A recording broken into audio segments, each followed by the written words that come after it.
नमो नमः मित्राणि, आप सभी का संस्कृत ज्ञानदायिनी चैनल में बहुत बहुत स्वागत है। मित्रों, हम लोग प्रशिक्षित स्नातक शिक्षक भर्ती परीक्षा 2021 के व्याख्यात्मक हल प्रश्न पत्रों का अध्ययन कर रहे हैं।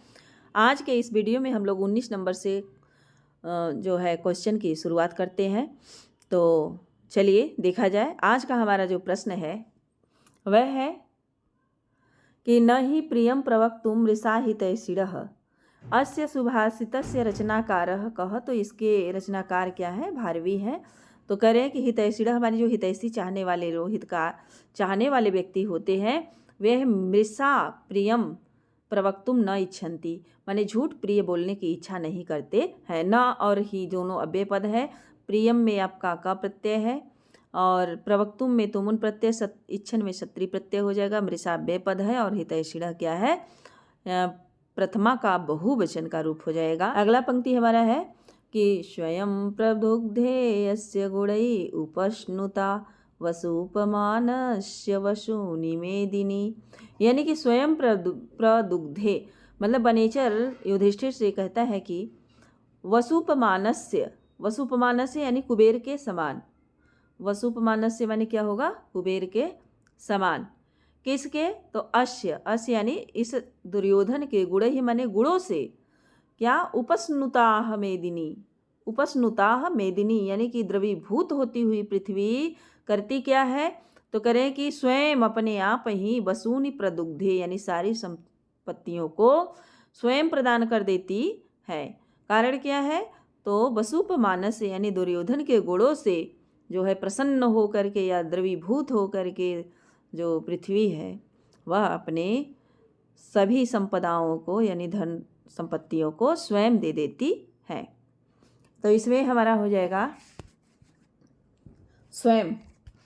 स्वयं में सु अय अम, सु अय अम होकर के स्वयं बन जाएगा और अव्यय पद है। प्रदुग्धे में आपका प्र उपसर्ग पूर्वक दो धातु लट लकार प्रथम पुरुष एक वचन का रूप है। अगुणहि जो है तृतीया का बहुवचन का रूप है।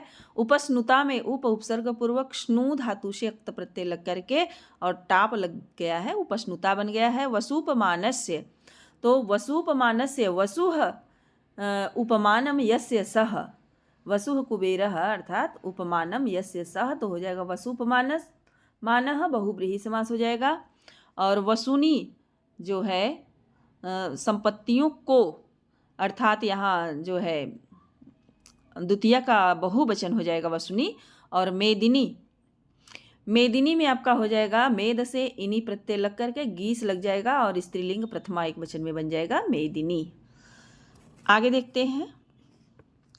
आगे हमारी अगली पंक्ति है कि धिनोति हब्बेन हिरण्य एतसम, धिनोति हब्बेन हिरण्य रेतसम, यानी कि बनेचर युधिष्ठिर को दुर्योधन से धार्मिक अनुष्ठानों के बारे में बताते हुए कहता है कि वह दुर्योधन हब्बेन यानी कि हवि के द्वारा, हवि के द्वारा किसको प्रसन्न कर रहा है? यज्ञ में हवि के द्वारा किसे प्रसन्न कर रहा है? तो हिरण्य रेतसम धिनोति माने अग्नि देवता को प्रसन्न करता है। हिरण्यम यानी अग्नि देवता को, धिनोति माने प्रसन्न कर रहा है। कौन?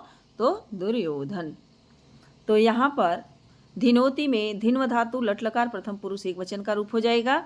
हब्बेन में जो आपका है तृतीया का एक वचन हो जाएगा और साधकतम कर्णम से कर्ण संज्ञा तथा कर्ति कर्णयो तृतीया से तृतीया विभक्ति हो जाएगी। हिरण्य रेतसम में बहुब्रीहि समास हो जाएगा। हिरण्यम रेतो यस्य सह हिरण्य रेतसम आपका बहुब्रीहि समास हो जाएगा। आगे पंक्ति देखते हैं। तो करें कि तथापि वक्तुम व्यवसायन्तिमाम निरस्त नारी शमया दुराधय, 28 नंबर की पंक्ति है और यहीं से जो है द्रौपदी के कथन का शुरुआत होता है। तो द्रौपदी युधिष्ठिर से कहती है कि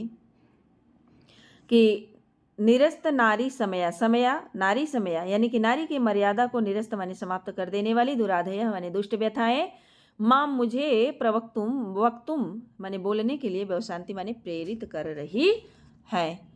तो इस श्लोक में हम देख तो काव्यलिंगी अलंकार हो जाएगा क्योंकि निरस्त नारी समया अर्थात इस श्लोक में जो निरस्त नारी समया दिया है दुराधेय, यह द्रौपदी को बोलने के लिए प्रेरित कर रहे हैं और ऊपर जो क्या है कुछ कारण बताया गया है जिसकी वजह से द्रौपदी युधिष्ठिर को उलाहना दे रही है।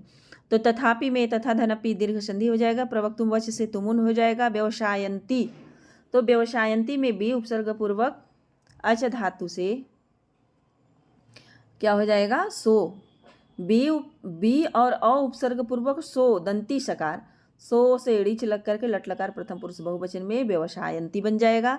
माम पद जो है द्रौपदी के लिए आया हुआ है, द्रौपदी के लिए, और यह अहम आमाम वयम माम, हाँ तो यह द्वितीय का एक वचन का रूप है।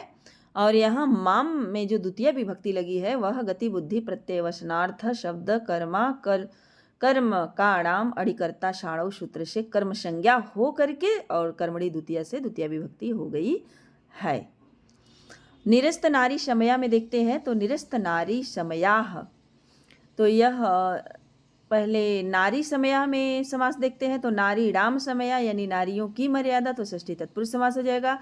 निरस्ताह नारी समयाह ऐ ते निरस्त नारी समया में बहुव्रीहि समास हो जाएगा। निरस्तः में नीर उपसर्ग पूर्वक अस धातु से अक्त प्रत्यय होकर के निरस्त बन जाएगा और समयः में सम ई अच होकर के समयः बन जाएगा।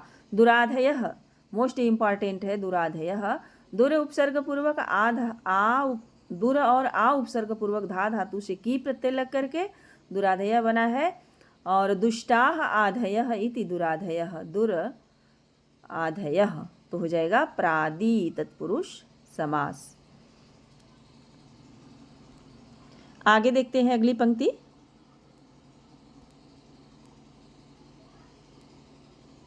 अगली पंक्ति है पराभवो अपि उत्सव एव मानिना। द्रौपदी युधिष्ठिर से कहती है कि मानी नाम यानी स्वभाव मतलब कि जो स्वाभिमानी लोग होते हैं, स्वाभिमानियों के लिए पराभव माने पराजय भी किसके समान होता है, तो उत्सव एव माने उत्सव के समान माना जाता है या उत्सव के समान होता है। उपर्युक्त विवेचन से स्पष्ट है कि महाकवि विरचित किरातार्जुनीयम के श्लोक में जो ये दूसरे नंबर का श्लोक है आया है, न ही प्रियम प्रवक्तुम मृषा हितैषिणः, इसमें विकल्प भी सही हो जाएगा। मित्रों आज यहीं तक, इसके आगे का श्लोक या क्वेश्चन जो है मैं अगले वीडियो में लेकर के आऊँगी। यदि आप हमारे चैनल पर नए हैं तो चैनल को सब्सक्राइब कर लें, बेल आइकन को प्रेस कर लें ताकि हम जो भी वीडियो अपलोड करें उसका नोटिफिकेशन आप तक पहुँचता रहे। धन्यवाद।